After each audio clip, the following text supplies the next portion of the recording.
Hi, this is Cori from Empathic Way Europe. In this video I'm going to share with you how to care for an inner conflict, how to care for your inner beauty, how to care for your wholeness in a situation where you feel splitted, torn, undecided, not aligned. And I will show it with an example of mine, and I prepared for you a guided process also that you can download. You find the link in the description of this video. Let's begin with a deep conscious breath. And now we can dive in together.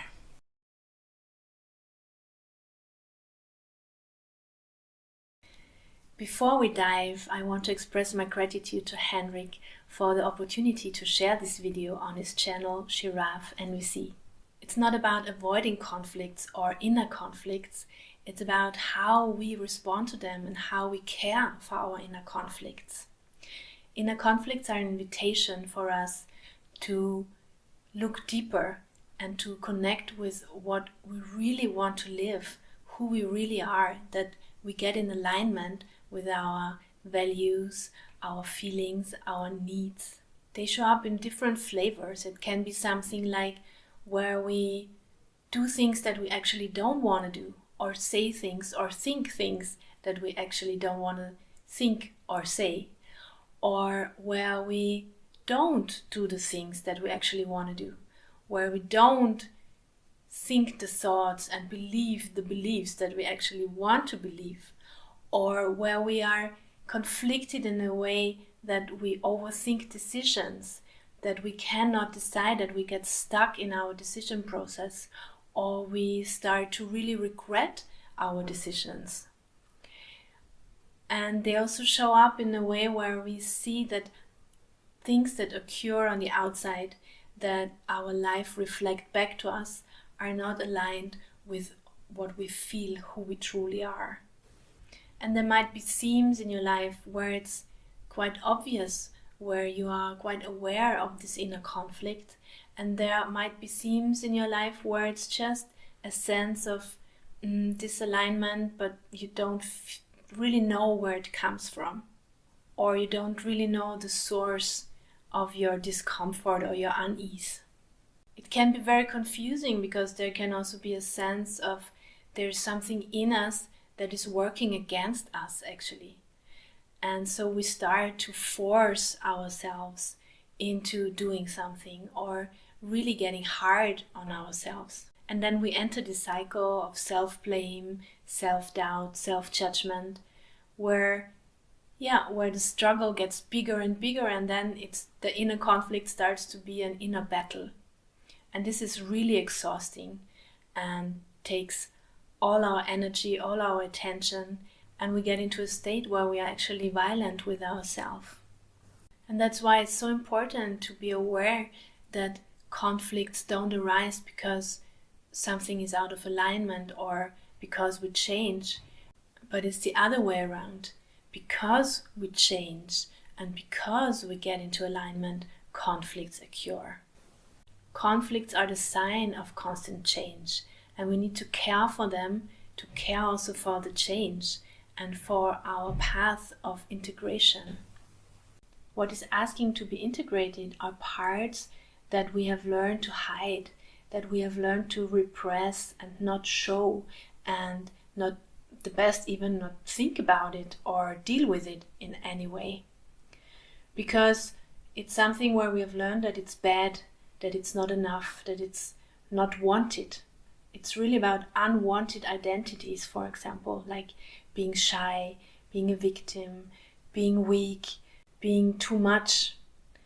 And then we repress these parts in us and repress these identities and get dishonest with ourselves, get dishonest in showing up. And then there's some situations, some themes in our life where we get conflicted and confused, and it can get very out of alignment.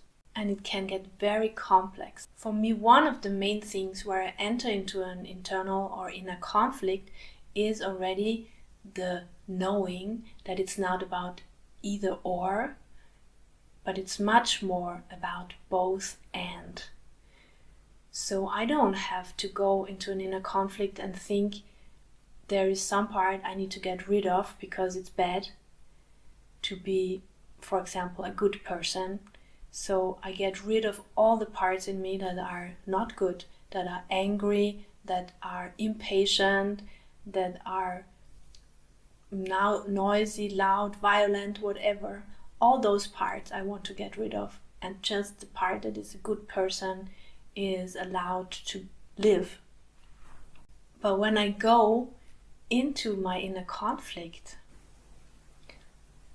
and know that all of me is welcome, then I already get into a posture that is very different, that is curious, is open, and is compassionate with the whole of me. I stop being afraid of being something I don't want to be. Instead, I get curious and see what are those parts that are resisting, conflicting, that are torn. What are they needing? What do they need an acknowledgement of? Because most of the times, those are parts that learned in an early stage in our life that they are wrong. And in this moment, they decided to split and to get torn. And now I want to go into integration, back into integrity, where all of me is integrated and I can decide from a place of wholeness. And the next thing I want to emphasize is that by relating to those hidden forces in us, I can also relate to their life energy, to their needs, to the fact that everything in us is life trying to express itself. And to this we can connect through the energy of needs.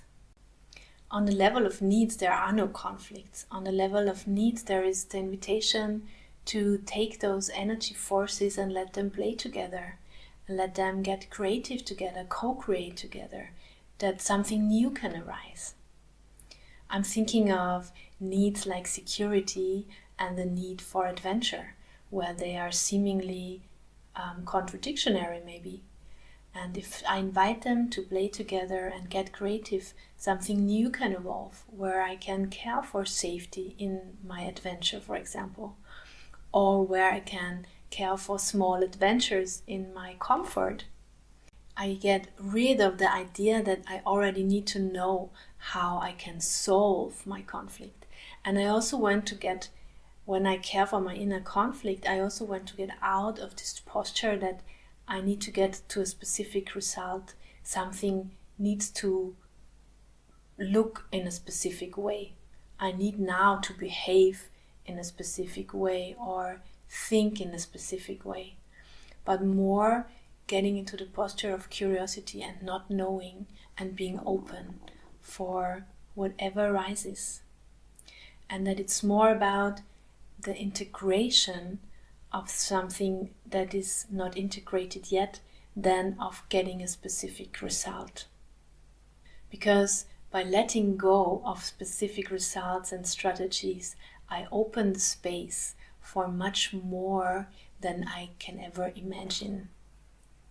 For me, this is really a basic magic formula, is to invite magic, allow magic in our life by letting go of specific ways, specific visions that we have how things should look like or how my life should look like.